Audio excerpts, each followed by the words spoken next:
Pocket FM पर आप सुन रहे हैं कितनी मोहब्बत है, मेरे यानी सोना के साथ। मीरा के मुंह से मोना का नाम सुनकर अक्षत गुस्से में वहां से चला गया, लेकिन मीरा का उसके गुस्से की ओर ध्यान ही नहीं गया। उसे लगा उसके बार बार परेशान करने से अक्षत चला गया है। वो अपने कमरे में आकर सो गई। अगले दिन संडे था। सुबह उठकर जब मीरा आंख मसलते हुए नीचे आई तो उसने देखा राधा रघु को कहकर घर में साज सज्जा करवा रही है, खुद भी भाग दौड़ कर रही है। दादाजी और विजय आपस में किसी बात पर चर्चा कर रहे हैं। मीरा राधा के पास आई और कहा, आंटी, ये सुबह सुबह क्या हो रहा है? नीता के घर वाले मिलने आ रहे हैं, उन्हीं के लिए ये सब तैयारियां हो रही है। तुम जाकर नहा लो, फिर मेरी हेल्प करने नीचे आ जाना। राधा ने गुलदस्ते में ताजा फूल लगाते हुए कहा, लीजिए, ये भी कोई कहने की बात है, हम अभी नहा कर आते हैं। मीरा ने कहा और जैसे ही जाने लगी विजय ने आवाज लगा दी। मीरा उनकी ओर चली गई और कहा, जी अंकल। मीरा, तुम्हारे हिसाब से नीता के लिए कौन सा तोहफा सही रहेगा? विजय ने फोन मीरा को दिखाते हुए कहा। अंकल, ये सब आप हमसे क्यों पूछ रहे हैं? मीरा ने झिझकते हुए कहा। अरे बेटा, नीता और तुम एक ही जनरेशन की हो, तो तुम्हारी जनरेशन वालों की पसंद हमसे तो अलग ही होगी ना, इसीलिए पूछा। विजय ने कहा। अंकल जी, हमें लगता है उन्हें ये डायमंड वाला पसंद आएगा। मीरा ने कहा। थैंक यू बेटा। और तुम यहाँ क्या कर रही हो? जल्दी से तैयार होकर नीचे आओ, बहुत सारी तैयारियां भी तो करनी है। और हाँ, वो निधि उठ गई तो उसे भी नीचे भेजना। विजय ने कहा। जी अंकल, कहते हुए मीरा ऊपर चली गई। अक्षत आज जल्दी उठ गया। उठते ही वो नहाने के लिए बाथरूम में गया। जैसे ही नल चलाया, पानी नहीं आया। उसे बहुत खीज हुई। वो बाहर आ गया, फोन देखा, शुभ का मैसेज था और वो उसे 10 मिनट में बाहर गेट पर मिलने को बोल रहा था। अक्षत उठा और टॉवल लेकर अर्जुन के कमरे में आया, लेकिन अर्जुन खुद बाथरूम में था। अक्षत को देर हो रही थी, इसीलिए वो सीधा निधि के रूम में आया। उसने देखा निधि सो रही है और बाथरूम भी खाली है। अक्षत जल्दी से बाथरूम में घुस गया। मीरा कमरे में आई और निधि को उठाया। निधि नीचे चली आई। मीरा ने कबर्ड खोला और कपड़े देखने लगी कि क्या पहने। कुछ समझ नहीं आ रहा था। उसने बहुत सोचने के बाद नीले रंग का चूड़ीदार सूट निकाला, जिस पर गुलाबी दुपट्टा था। मीरा ने कपड़े निकालकर बिस्तर पर रखे और तौलिया उठाकर बाथरूम की ओर बढ़ गई। उसने बाथरूम का दरवाजा खोला और अंदर चली आई। हाथ में पकड़ा तौलिया उसने दरवाजे पर लगी रॉ पर टांग दिया।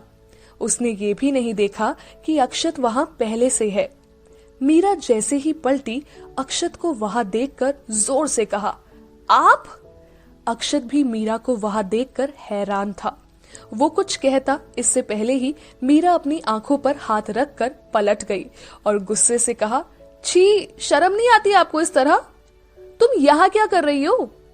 अक्षत ने सामने से सवाल किया और खुद को देखा। ये हमारा बाथरूम है, आप यहाँ इस हालत में क्या कर रहे हैं? मीरा ने गुस्साते हुए कहा। तुम्हें नॉक करके आना चाहिए था, बस घुसी चली आई। अक्षत ने कहा। मीरा गुस्से से पलटी, लेकिन वो कुछ बोल पाती इससे पहले ही उसका पैर फिसला और जब वो गिरने वाली थी तो अक्षत ने उसे संभाल लिया। दोनों एक दूसरे की आंखों में देखते रहे। ये भी भूल गए कि वो दोनों बाथरूम में थे। मीरा को होश आया तो उसने खुद को संभाला। मीरा जैसे ही जाने लगी, अक्षत ने हाथ बीच में करके दीवार से लगा दिया और कहा, आइंदा से कभी भी जाओ तो नॉक करके अंदर जाना, फिर चाहे वो तुम्हारा खुद का ही कमरा क्यों ना हो। अक्षत का एटीट्यूड देखकर उसे गुस्सा आ रहा था। एक तो उसे देर हो रही थी, ऊपर से उसके ये लेक्चर मीरा के लिए हमेशा किसी टॉर्चर से कम नहीं होते थे। मीरा उसे घूरती रही तो अक्षत ने कहा, घूर क्या रही हो, ज्यादा घूरा ना तो। कहते हुए अक्षत ने अपने निचले होठ को दांतों तले दबा लिया। बेचारी मीरा ऐसे में क्या करती।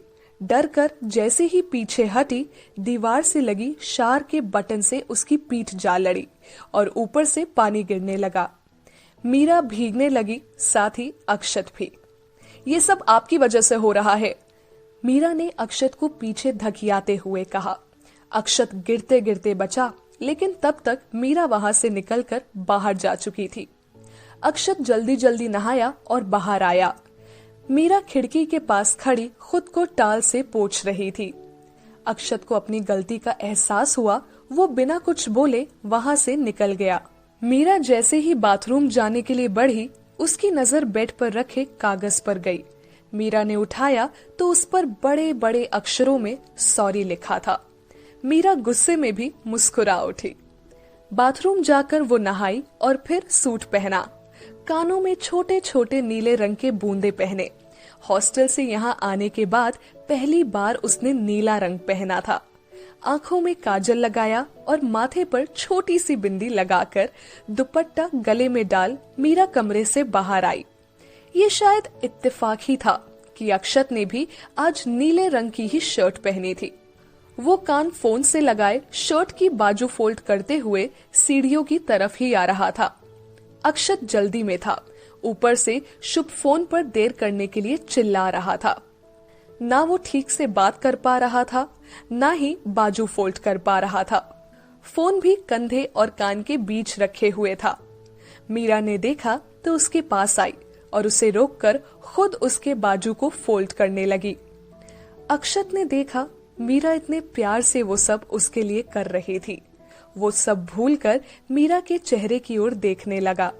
उधर फोन पर शुभ हेलो हेलो चिल्ला रहा था, पर अक्षत को ना कुछ सुनाई दे रहा था और ना ही कुछ समझ आ रहा था। बस वो मीरा को देख रहा था। हो गया, मीरा ने कहा। अक्षत होश में आया और बिना मीरा को थैंक यू बोले आगे बढ़ गया। मीरा ने मन ही मन कहा, एक थैंक यू तक नहीं बोल सकता है ये लड़का। अक्षत एक दो सीढ़ियां उतरा और पलट कर कहा, थैंक यू बोलने से चीजें आम हो जाती है और तुमने जो किया वो बहुत खास था। कहकर अक्षत तो चला गया, लेकिन जाते जाते मीरा के चेहरे पर एक प्यारी सी स्माइल छोड़ गया। मीरा नीचे आई और राधा की मदद करने लगी। अक्षत बाहर आया। शुभ गाड़ी लेकर दरवाजे पर ही खड़ा था। अक्षत ने दरवाजा खोला और बैठते हुए कहा, सॉरी सॉरी सॉरी, अब चल, गुस्सा बाद में उतार लेना। हाँ, इट्स टू मच यार अक्षत। शुभ ने गाड़ी आगे बढ़ाते हुए कहा, अरे मेरे लाल, आगे से नहीं होगी गलती, अब चल ना, वरना देर हो जाएगी। अक्षत ने कहा तो शुभ ने गाड़ी आगे बढ़ा दी। सभी तैयारियां हो चुकी थी। सभी नीता के घर वालों के आने का इंतजार करने लगे। कुछ देर बाद वो लोग आ गए। विजय, राधा, अर्जुन और दादाजी उन्हें लेने बाहर आए। नीता के पापा ने विजय की ओर हाथ बढ़ाकर कहा, हेलो, मैं विक्रम चौधरी और ये मेरी धर्म पत्नी है कविता चौधरी। नमस्ते, अंदर आइए ना, विजय ने कहा। सभी अंदर आ गए। नीता और अर्जुन सबसे पीछे चल रहे थे, इसीलिए बाहर ही रुक गए। नीता ने खुशी से अर्जुन की ओर देखकर कहा, ये सब कैसे किया तुमने? मैंने कुछ नहीं किया, सब कुछ उस एंजल ने किया है।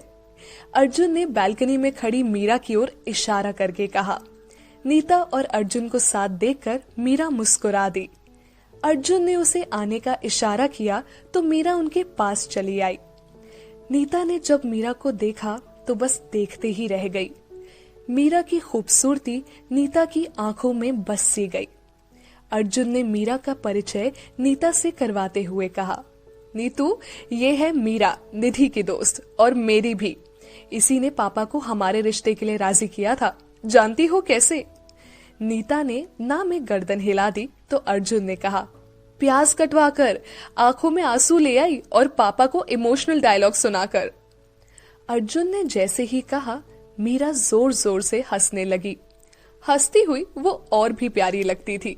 उसने नीता की ओर देखकर कहा, आप दोनों साथ में बहुत अच्छे लग रहे हो। नीता ने आगे बढ़कर उसे गले लगा लिया और कहा, तुम नहीं जानती तुमने हमारे लिए क्या किया है। अर्जुन, तुम्हारे लिए सही कहते हैं, तुम सच में एक एंजल हो। Thank you so much Meera, आज से तुम हमारी भी दोस्त हो। बिल्कुल, इतनी अच्छी दोस्त को भला ना कौन कहेगा। अब जल्दी से अंदर चलिए, कहीं अंकल का मूड बदला तो फिर से प्याज का इंतजाम कहाँ से करेंगे हम? मीरा ने कहा। हम? नीता ने हैरानी से कहा, मीरा राजपूत घराने से है, इसीलिए ऐसे बात करती है। अर्जुन ने नीता से कहा, लेकिन राजपूतों वाली एक भी बात नहीं है हम में, सिवाय एक के। मीरा ने दोनों के बीच चलते हुए कहा, और वो क्या है मिस एंजल? अर्जुन ने कहा, हम वादे के पक्के हैं, एक बार जो वादा करते हैं हमेशा निभाते हैं, फिर चाहे कुछ भी हो पीछे नहीं हटते। मीरा ने गर्व से कहा, बहुत अच्छा, फिर मुझसे भी एक वादा करो कि हमेशा ऐसी ही मुस्कुराती रहोगी। अर्जुन ने कहा, मीरा ने कहा, और फिर तीनों अंदर हॉल में आ गए। नीता अपने माँ पापा के साथ जाकर बैठ गई और अर्जुन दादाजी के पास। विजय ने विक्रम जी को सबसे रूबरू करवाया और मीरा को अपने पास आने का इशारा किया। मीरा उनके पास आई तो विजय ने उसका हाथ पकड़ा और कहा, ये है हमारी मीरा, मेरी बेटी निधि की दोस्त, हमारे साथ इसी घर में रहती है। विजय की बातों में अपने लिए इतना प्यार और सम्मान देखकर मीरा की आंखों में नमी तैर गई। उस नमी को कोई देख न ले, ये सोचकर उसने सबको नमस्ते करने के बाद कहा, हम सबके लिए चाय ले आते हैं। मीरा के जाने के बाद कविता ने कहा, बहुत ही प्यारी है। सभी बातें करने लगे। मीरा किचन में आई, पीछे पीछे राधा भी चली आई। मीरा की आंखों में आंसू देखकर राधा ने उसका चेहरा अपने हाथ में लेकर कहा, क्या हुआ मेरे बच्चे, तुम्हारी आंखों में आंसू? नहीं आंटी, कुछ नहीं।